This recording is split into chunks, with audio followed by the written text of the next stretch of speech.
What's up YouTube? Welcome to the channel. So in this video we are very quickly going to discuss the subject of distemper. What is it? How do you spot it? How do you get over it?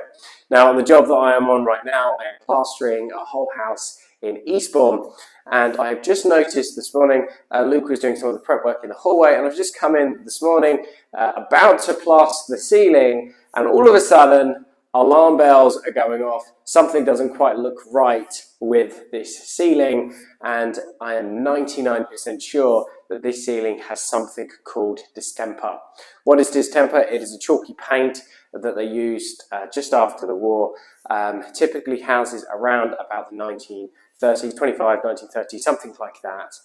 They had this product. Why is it so difficult to spot? Well, quite often a house that had distemper put in it, years later they were often artexed over, so you couldn't actually see the distemper. In this case, I'm quite fortunate, what they'd actually done is wallpaper over the distemper. Now the homeowners just stripped it off.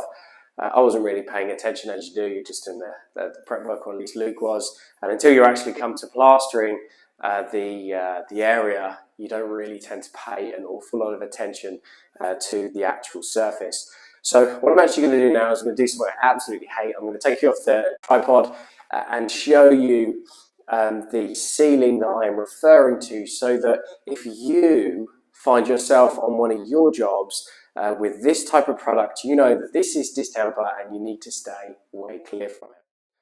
So this here is the offending ceiling.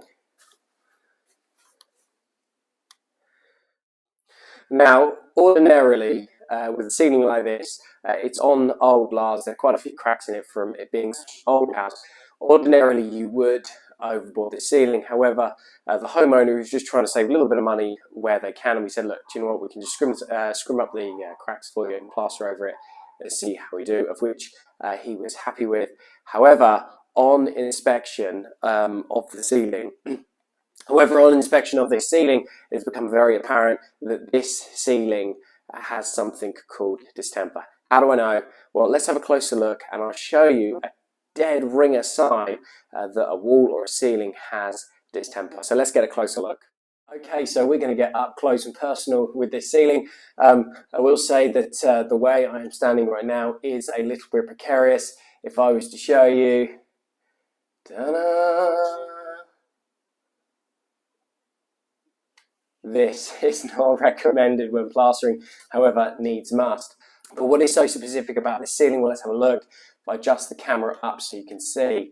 Now you can see here, yellow paint. That instantly should give you alarm bells. As I mentioned already, you don't really tend to pay attention to the surface until you actually get to the point where you're going to start plastering it. But the dead ringer, the real giveaway here is if I was to run my fingers, try and keep it in the shot here for you. So I've just PVA'd and SBR'd this. Can you see that? Look at that. And then, that, ladies and gentlemen, is distemper. If you come across any walls or ceilings, they're yellow, you've PVA'd them, give them a few minutes and then rub your finger across it and it peels the yellow stuff off, that's distemper. Run a mile. No, I'm joking. If you're on a wall, unfortunately, that distemper's got to be scraped off. If it's on a ceiling, there is only one way around it, or two ways. You can either rip the ceiling down or you can overboard. It is a shame because obviously the homeowner was looking to save money, but in this case, it will not survive the duration of plastering. I'm sure many of us have seen the videos online of people where they plastered the ceiling and it literally is falling down the sheets. If I was to plaster the ceiling right now, that is exactly what happened. It would make a mighty mess. So it's a real shame, but they are going to have the ceiling overboarded, which is going to increase the cost, but it's a lot better than the alternative where the ceiling falls down. Okay, so we are now down from that death trap. My calf is now absolutely killing where I was straining, leaning on the newel post. I certainly do not recommend you balance like that on your own jobs. It is not the wisest thing to do. But anyway, it is only a very quick video. There isn't an awful lot to be said when it comes to distemper. As we've already mentioned, most typically you see it in houses around about the 1930s. If I'm not sure, I usually ask the age of the house, but typically you see it underneath Artex. It's not that common on walls, to be honest. It tends to be a product that they put on ceilings. Now, if you are not sure if there's any form of chalkiness to the product that you're plastering over, do not plaster it. It is such a mistake. It is better to walk off the job and not do it than to plaster it and it literally falls down. What happens is, usually at the time you start flattening in the second coat, it literally starts pulling itself away from the ceiling, and what happens is it reactivates that distemper and the weight of the plaster rips it clean off the ceiling. It is really stressful, it is really messy. So if you're not sure, steer way clear from it. Another big sign, and again I should have noticed, I just wasn't really paying attention to it, is if it is a yellowy matte colour, there's a very good chance that that is distemper.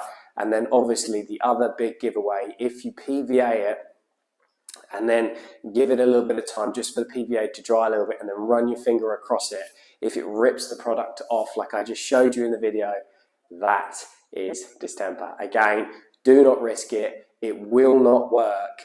The plaster will fall down.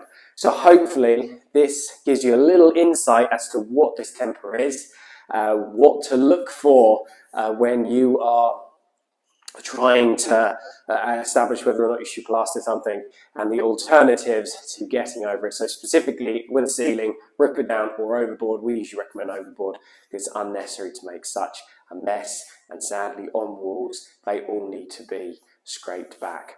Just as a minor thing to protect us, because distemper sometimes can be incredibly difficult to spot.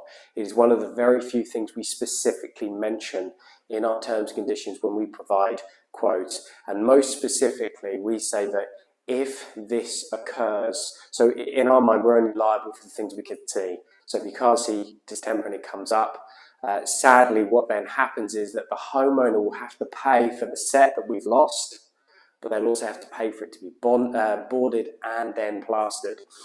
And we do this so that they understand the potential risk of a reskim, because although we can do our absolute best, at the end of the day it is not our fault if a property has distemper.